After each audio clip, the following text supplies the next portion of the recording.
Welcome back after the break. बढ़ते हैं अपने अगले सेगमेंट की तरफ जिसका नाम है हेल्थ, और जानते हैं हेल्थ के हवाले से हम कौन सी खबर शेयर करने जा रहे हैं। हेल्थ के हवाले से जो खबर हम शेयर करने जा रहे हैं वो मुझ समेत शायद देखने वालों के बहुत से लोगों का ये मसला हो कि नींद से बेदार जो होना है मॉर्निंग में वो काफ़ी मुश्किल होता है, और आप अलार्म्स का एक तवील सीक्वेंस लगाते हो अपने सेल फोन के ऊपर के बार बार अलार्म बजते हैं, उसके बाद आप जाते हो। तो साइंसदानों ने नींद से बेदार होने का दुरुस्त तरीन अलार्म जो है वो बता दिया है। साइंसदानों ने बेदार होने के लिए दुरुस्त फ्रीक्वेंसी का अलार्म बताया है। क्या कोई अलार्म या धुन ऐसी हो सकती है जो हमें नींद से अच्छी तरह बेदार कर दे, या जिससे सुनकर बदन को कुछ तवानाई मिले? अब तक ये सवाल जो था वो जहनों में चल रहा था, लेकिन इसका जवाब फाइनली हमारे पास आ चुका है, जो आपके साथ हम शेयर करने जा रहे हैं हमेशा की तरह। अगरचे ये सवाल 500 कबल मसीह में यूनानियों ने भी किया था, लेकिन अब साइंसदानों का जवाब यह है कि बाज़ इक़साम की फ्रीक्वेंसी और फी मिनट बीट वाले अलार्म दिमाग की बेदारी वाले हिस्से को ज़्यादा सरगर्म रख सकते हैं। इस तरह हम बेहतर तौर पर बेदार हो सकते हैं। अच्छा जी, इब्तदाई तहकीकात के बाद माहिरीन ने कहा है कि माइक जैक्सन का बचपन में गाया हुआ एक गीत जो है इसका बेहतरीन मिसाल है, जो उन्हें 11 बरस की उम्र में गाया। एबीसी गीत था जो उन्होंने 11 वर्ष में माइक जैक्सन ने गाया था। उन्होंने कहा कि ये एक बेहतरीन फ्रीक्वेंसी या धुन हो सकती है किसी भी इंसान को नींद से जगाने के लिए। इस गाने की खास बात यह है कि इसकी फ्रीक्वेंसी 500 हर्ट्ज है और इसमें बीट्स की तादाद 100 तक है। ये दोनों अनासर मिलकर एक ऐसी धुन बनाते हैं जो दिमाग की बेदारी के हिस्से को सरगर्म करते हैं और हमें तवानाई भरे अंदाज में आंखें खोलने में मदद देते हैं। बेसिकली होता यह है कि हम जो अलार्म लगा के सोते हैं उनकी जो टोन होती है या जो बीट होती है वो इतनी इफेक्टिव नहीं होती कि जो हमारे दिमाग को हिट करे और हमें जागने में मदद करे। लेकिन एबीसी ये जो गाना है 1 2 3 माइकल जैक्सन का जो माइक जैक्सन का ये जो है, ये माइकल जैक्सन का ये जो गाना है, तो ये इसको जगाने में इसकी बीट जो आपके लिए हेल्पफुल होगी। ऑस्ट्रेलिया की मशहूर RMIT यूनिवर्सिटी में सौतियात के माहिर डॉक्टर स्टुअर्ट मैकफार्लेन और उनके साथियों का कहना है कि हम फ़ोन पर अलार्म का इंतखाब उसकी धुन की बिना पर करते हैं, कि जो कि दुरुस्त नहीं, बल्कि इसमें दीगर तफसीलात देखना ज़रूरी है। वही बात जो अभी आपके साथ शेयर की है कि हम किसी भी टोन को सेट कर देते हैं, हम सेलेक्ट करते हैं अमूमी तौर पर हम वो टोन सेलेक्ट करते हैं जिसकी कोई आवाज़ लाउड हो, या जो देर तक जिसकी टोन जो है वो बजती रहे ताकि आपको उठने में आसानी हो, लेकिन ऐसा नहीं है। माहिरीन ने जोर दिया है कि बेदार होने का अंदाज पूरे दिन हमारे बदन पर असरअंदाज हो सकता है। इसके अलावा दिन के उमूर मसलन ड्राइविंग वगैरह को भी मुश्किल बना सकता है, यानी कि स्लीप इनर्शिया का नाम दिया गया है। नींद का जमूद है ये, इसकी कैफियत को साइंसदानों ने स्लीप इनर्शिया का नाम दिया है। यही वजह है कि सुबह का अलार्म ऐसा होना चाहिए कि जो एक स्विच की तरह काम करे, हमें मुकम्मल तौर पर बेदार कर सके। बेदार होने पर दिमाग में प्रीफ्रंटल कॉर्टेक्स बहुत देर में सरगर्म होता है, जबकि दीगर हिस्से कदरे जल्दी जाग उठते हैं। यही वजह है कि दुरुस्त अलार्म की फ्रीक्वेंसी दिमाग के दुरुस्त हिस्से को बेदार कर देती है। हमारे जागने के लिए ज़रूरी है कि दिमाग के तमाम हिस्सों में खून की रवानी ऐन उसी तरह हो जाए जो बेदारी में होती है, और बाज़ फ्रीक्वेंसी की आवाज़ें उसमें मदद दे सकती हैं। हल्की नींद में हमारी बरकी लहरें थी या शुआएं खारिज करती हैं, जबकि गहरी नींद में डेल्टा लहरें खारिज होती हैं। माहिरीन के मुताबिक 18 से 25 साल तक के अफराद में अलार्म बुलंद होना चाहिए, ताकि अलार्म का साइंसी फार्मूला ये होगा, अलार्म की फ्रीक्वेंसी 500 हर्ट्ज तक हो और इसमें धमक या बीट्स का शुमार 100 से 120 होना चाहिए। दिलचस्प बात यह है कि बहुत छोटे बच्चों पर भी यही फ्रीक्वेंसी के अलार्म बेहतर तौर पर काम करते हैं। तो आपको ये बता दिया गया है कि क्या बीट होनी चाहिए। बिल्कुल। और माइकल जैक्सन का जो गाना है एबीसी वो इसके लिए बेहतर है, क्योंकि इसकी जो बीट्स है, जो फ्रीक्वेंसी है, वो कम से कम 500 हर्ट्ज तक होगी, तो उसके बाद ही जाके, और जो इसकी धमक या बीट्स का शुमार 100 से 120 होना चाहिए, कि 100 या 120 दफ़ा जब वो उसकी बीट उसको होगा तो उसके बाद ही आप एक बाकायदा तौर पर उठ सकते हैं प्रॉपर तरह से, जिसको जागना कहते हैं। बिल्कुल, और आपका मूड भी बेहतर होगा ताकि आपको दिन के जो मामलात हैं वो अच्छी तरह से सर अंजाम दे सके। बिल्कुल सही जी। इसी के साथ बढ़ते हैं अगली खबर की तरफ। अगली खबर हम सबके लिए बहुत मुनफरिद और फ़ायदेमंद साबित हो सकती है, क्योंकि उसमें हम बताने जा रहे हैं उम्र के साथ दिमाग को जवान और तेज़ रखने में जो तरीके आपको बताएंगे वो आप लोगों की ज़िंदगी में बहुत ज़्यादा मददगार साबित होंगे। तो आप सबको बताते हैं। सबसे पहले थोड़ी सी डिटेल आप सबसे डिस्कस करते हैं कि कुछ चीज़ें हमारी लाइफ में ऐसी होती हैं जिन्हें हम अपने दिमाग पर जितना हावी कर लेते हैं उतना ही ज़्यादा हम तफक्कुरात का शिकार होते हैं।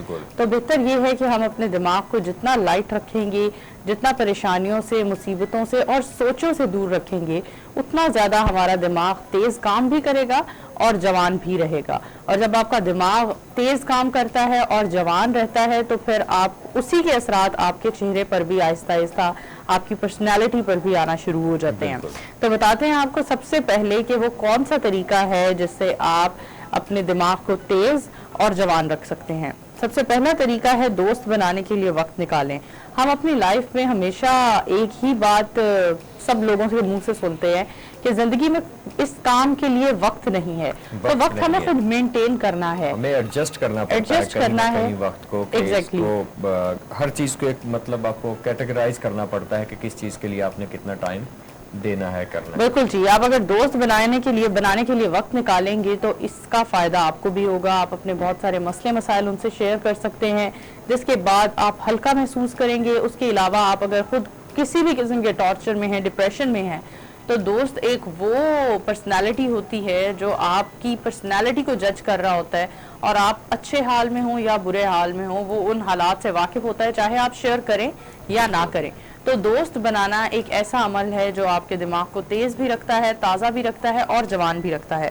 तो जी, जो लोग अपने दोस्तों से बायकॉट कर चुके हुए हैं या मसरूफियत की वजह से राब्ता नहीं करते, उन सबको नसीहत है कि अपने दोस्तों से राब्ता करें और नए दोस्त बनाने की तरफ भी ध्यान दें। अच्छा, हंसना। हम अपनी लाइफ में देखते हैं लोग तफक्कुरात का शिकार हैं, परेशानियों का शिकार हैं, जिसकी वजह से हम हर वक्त उनके माथे पर शिकन और बल आए देखते हैं, परेशान देखते हैं, एग्जैक्टली। तो परेशान होने से कुछ भी नहीं होता है, ठीक है। आप अपनी परेशानियों को अगर जितनी देर तक सोचते रहेंगे आप उतना ही ज्यादा मजीद परेशान होते चले जाएंगे। तो हंसना एक ऐसी थेरेपी है जो हम अक्सर मूवीज में देखते हैं। अक्सर हम किसी ऐसी वेबसाइट पर जाएं, अगर हम वहां सर्च कर रहे हो कि हम अपने आप को ब्लड प्रेशर और शुगर जैसे मसले मसाइल से कैसे दूर रख सकते हैं, तो दवाइयों के अलावा जो थेरेपी सबसे ज्यादा हमें हाईलाइट होती नजर आती है वो होती है लाफ्टर थेरेपी। और लाफ्टर थेरेपी एक ऐसी थेरेपी है जो आपको दिमाग को भी, आपकी पर्सनैलिटी को भी खुशगवार बनाती है, आपकी दिमाग को भी ताज़ा रखती है और तेज रखती है। तो ज़रूरी है आप सबके लिए हंसना।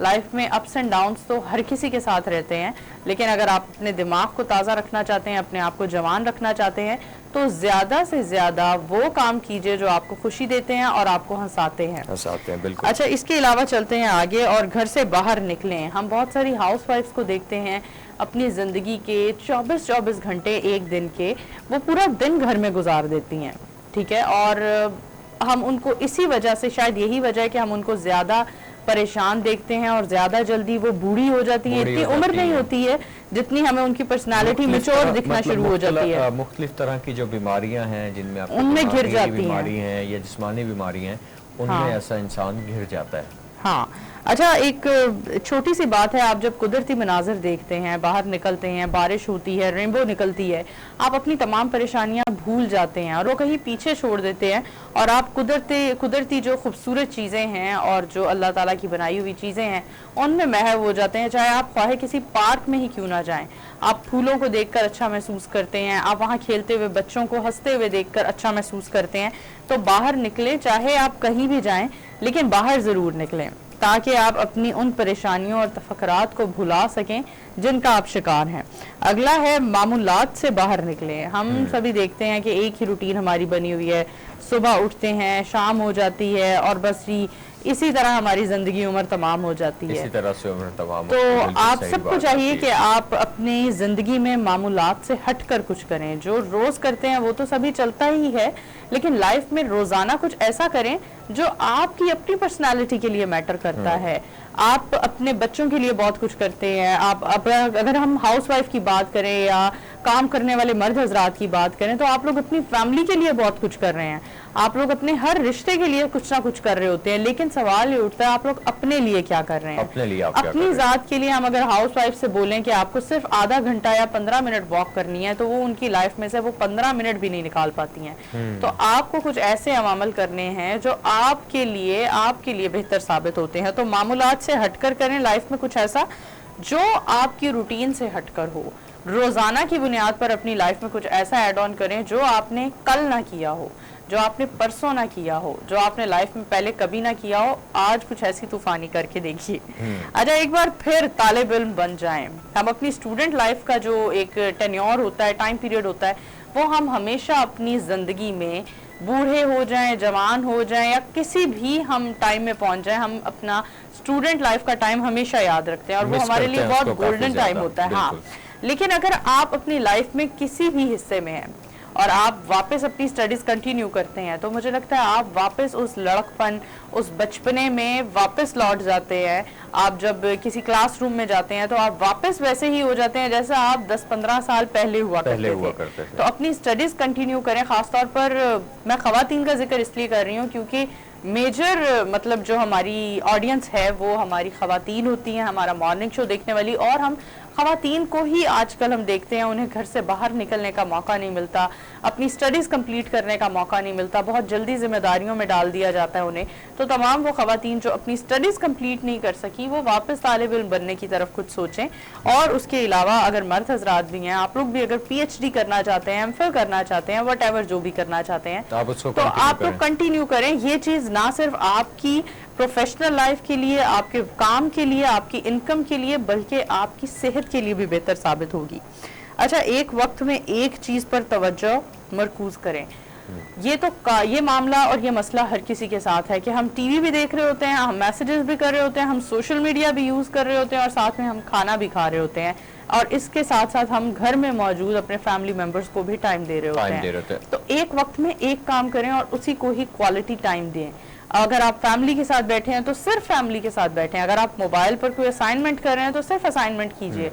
अगर आप अपने दिमाग को 3, 4, 5, 6 कामों में मसरूफ कर लेंगे तो आप उस तरह से अपने आप को भी टाइम नहीं दे पाएंगे, आपका काम भी उतना क्वालिटी नहीं होगा। और हमारे यहाँ सबसे बड़ा प्रॉब्लम भी ये है कि जो लोग कहते हैं ना कि हमारा किसी चीज में एक ध्यान नहीं लगता या हम कुछ सोच नहीं पाते, हमारे कुछ समझ में नहीं आता, उसका सबसे बड़ा प्रॉब्लम ये है कि हम किसी भी चीज को उस तरह से नहीं कर रहे होते कि हम उसको अंडरस्टैंड कर सके। जब एक ही वक्त में आपका दिमाग 4-5 काम कर रहा होता है तो इट मीन्स कि आपका दिमाग कोई काम नहीं कर रहा, क्योंकि आपकी कंसंट्रेशन किसी भी चीज पर कंसंट्रेट आप नहीं कर पाते हो। इसलिए जरूरी है कि जिस तरह से अभी नूर ने ऐड किया इस बात को कि आप अपने एक ही काम को करें और उसको ही क्वालिटी टाइम दें ताकि उसको भरपूर तरीके से आप सर अंजाम दे सकें। हाँ, अगर आप कोई काम कर रहे हैं, आप एक ही मतलब दिन में 2 जगह जाते हैं और काम करते हैं, तो मुझे लगता है आप अपने एक ऑफिस को भी प्रॉपर टाइम नहीं दे पाएंगे। बिल्कुल। तो बेहतर है आप एक ही जगह काम करें। खैर, अभी तो हम बात कर रहे थे दिमाग की कि अगर आप एक वक्त में अपने दिमाग को 4-5 चीज़ों में, एक्टिविटीज़ में मसरूफ कर लेते हैं तो आपका दिमाग जल्द बूढ़ा हो जाता है, उसमें ताजगी ख़त्म हो जाती है, नए आइडियाज़ आना ख़त्म हो जाते हैं, आप आउट ऑफ द बॉक्स जाकर कुछ भी नहीं कर पाते हैं। खैर, आगे बढ़ते हैं और पसीना बहाएं। ये पसीना बहाएं मतलब एक्सर्शन करें, एक्सरसाइज करें। हम हमेशा अगर पसीना बहाएं का लफ्ज सुनते हैं तो लोग सोचते होंगे कि भाई हम ऑफिस से घर आते हैं, घर से दफ्तर जाते हैं, बाइक पर होते हैं, सर पर सूरज होता है तो हम तो बड़ा पसीना हमारा निकलता है। लेकिन नहीं, जो पसीना आप एक्सर्शन से निकालेंगे, जो आप रनिंग से, वॉक से आप पसीना निकालेंगे, वो आपको ताजगी देगा, वो आपके दिमाग को ताज़ा रखेगा। और उस दौरान जब आप एक्सरसाइज कर रहे होंगे तो यकीन करें मेरा, आप लोगों को बेशुमार नए आइडियाज़ आएंगे, चाहे वो आपके काम के हवाले से हो, आपकी ज़िंदगी के मसाइल के हवाले से हो। तो सबसे पहले एक्सर्शन कीजिए और एक्सरसाइज की शक्ल में कीजिए। अच्छा, आराम भी करें। ये नहीं कि सारा दिन आपने अपने आप को बिजी ही रखना है, एक्सरसाइज कर ली, स्टडीज अपनी कंटिन्यू कर ली। इस सब के साथ आपका आराम करना बहुत मैटर करता है। आपकी 8 से 9 घंटे की नींद बहुत मैटर करती है। नींद का ख्याल करना आप सबके लिए लाजमी है। दिमाग को ताज़ा दम रखने के लिए हर रात 7 से 9 घंटे नींद की कोशिश करें कि आप 7 से 9 या 8 घंटे नींद लाजमी लें। ये हर इंसान के लिए लाजमी है, जरूरी है। हम कितने ऐसे लोगों को देखते हैं जो नींद मतलब 8-9 घंटे नहीं लेते हैं, 12-1 बजे सोते हैं, सुबह वापस 5 बजे 6 बजे उठ जाते हैं। जब आप 1 बजे सो रहे हो तो आप 5 बजे उठ रहे हो, तो आपकी तो नींद ही पूरी नहीं हो रही। आप सारा दिन काम किस एनर्जी लेवल से करोगे। अच्छा, ग़िज़ा पर भी तवज्जो दें। हमने हर तरह की एक्टिविटी डिस्कस कर ली लेकिन हमने ग़िज़ा डिस्कस नहीं की। जितनी ज़्यादा आप कैलोरीज जिस्म का हिस्सा बनेंगी, इतना ज्यादा यादाश्त के मुतासर होने का इम्कान बढ़ जाएगा। इसकी वजह तो वाज़िया नहीं, मगर दरमियानी उम्र में ज्यादा जिस्मानी वजन को बाद की मतलब जब आपका जिस्मानी वजन ज्यादा हो जाता है तो आपका दिमाग भी डल हो जाता है और भद्दा हो जाता है, आपको न्यू आइडियाज नहीं आते हैं। तो अगर आप अपने दिमाग को नाकस नहीं बनाना चाहते और सेहतमंद रखना चाहते हैं तो अपनी एज, अपनी हाइट के मुताबिक अपना वजन भी मुतवाजन रखिए। अच्छा, आगे बढ़ते हैं। दिमाग को ईंधन फराहम करें। अच्छा, दिमाग का ईंधन क्या होता है? सबसे पहले हम ये क्वेश्चन करेंगे। बहुत सारे लोग सोच रहे होंगे बुक रीडिंग, स्टडीज या कोई नए नए आर्टिकल्स पढ़ना, नॉवेल्स पढ़ना, ब्रेनस्टॉर्मिंग करना, जैसे कि ये चीजें, मतलब यही लोगों का ध्यान इस तरफ जाता है। अच्छा, अब आपको बताते हैं रोजाना 1 कप चाय या कॉफी का पीना भी दिमाग को मुस्तैद बनाने में मददगार साबित होता है। अच्छा, जंक फूड के इस्तेमाल से गुरेज करें क्योंकि वो ब्लड शुगर को बढ़ा देता है, ब्लड लेवल में शुगर लेवल इंक्रीज कर देता है और दिमाग पर मनफी असरात मरतब करता है। अच्छा, और इसके साथ हम जो आपको बता रहे थे कि दिमाग का ईंधन बुक रीडिंग और इस सबसे हटकर पजल्स वगैरह खेलना, इस सबसे हटकर एक और चीज भी है जिसमें ऐड ऑन होती हैं सब्जियां, फल, दालें, मछली, जैतून का तेल और बहुत सारी ऐसी गुड फैट्स और बैड फैट में फर्क होता है। आप लोग गूगल कर सकते हैं, यूट्यूब पर सर्च कर सकते हैं कि गुड फैट में कौन सी फैट्स शामिल होती हैं, जिसमें मछली शामिल होती है, मछली का तेल शामिल होता है, जैतून का तेल शामिल होता है। तो अपने दिमाग को और अपने आप को जवान रखने के लिए गुड फैट भी आप सबके लिए बहुत ज़रूरी है। तंबाकू नोशी से हरगिज़ परहेज करें।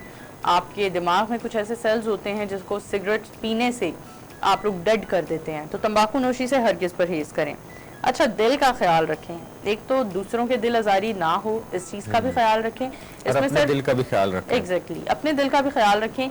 इस तरह के काम ना करें, इस तरह की एक्टिविटीज में हरगिज शामिल ना हो जिनका आपको बाद में जाकर अफसोस हो, पछतावा हो, गलत किया। और इसके अलावा अपने दिल से ज्यादा जब आप दूसरों के दिल का ख्याल रखेंगे तो आपके आसपास का एटमॉस्फेयर बड़ा कूल हो जाएगा, बहुत ही ज्यादा फ्रेंडली हो जाएगा। तो अपने दिल के साथ साथ जब आप दूसरों के दिल का भी, किसी की दिल आजारी ना हो, किसी का दिल ना टूटे, आप उसका भी ख्याल रखेंगे तो आपका आसपास का माहौल ग्रो करेगा। फ्रेंडली एटमॉस्फेयर वैसे ही आपको बहुत एनर्जेटिक रखता है। इसके साथ साथ दिल का ख्याल रखना ना सिर्फ ये है कि दूसरों की दिल आजारी का ख्याल करें, इसके साथ साथ अपने वो तमाम गजाएं खाएं जो आपके दिल को तरो ताज़ा रखने में मददगार साबित होता है। हाई ब्लड प्रेशर से बचने की कोशिश करें, जिस्मानी वजन ज़्यादा ना हो इसकी कोशिश करें और जिस्मानी सरगर्मियों में ज़्यादा से ज़्यादा हिस्सा लें।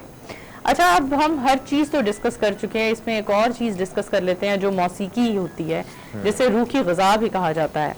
इसमें आप अगर मौसीकी अगर आप अपनी लाइफ का हिस्सा बना लें, वट जिस तरह की भी मौसीकी आप पसंद करते हैं, रॉक है, गज़लें हैं, क्या है वो सब आप जानते हैं, लेकिन मौसीकी भी अपनी लाइफ में ऐड ऑन कीजिए, आप बहुत कूल और अच्छा महसूस करेंगे। इसी के साथ चलते हैं आगे ब्रेक की तरफ। उम्मीद करते हैं आज की हमारी इतनी लंबी तमहीद आप लोगों के लिए बहुत बेनिफिशियल साबित होगी और आपको ये पसंद भी आई होगी और आप अपनी लाइफ में इन चीजों को लाजमी ऐड ऑन करेंगे। इसी के साथ बढ़ते हैं ब्रेक की तरफ, हमारे साथ रहिएगा।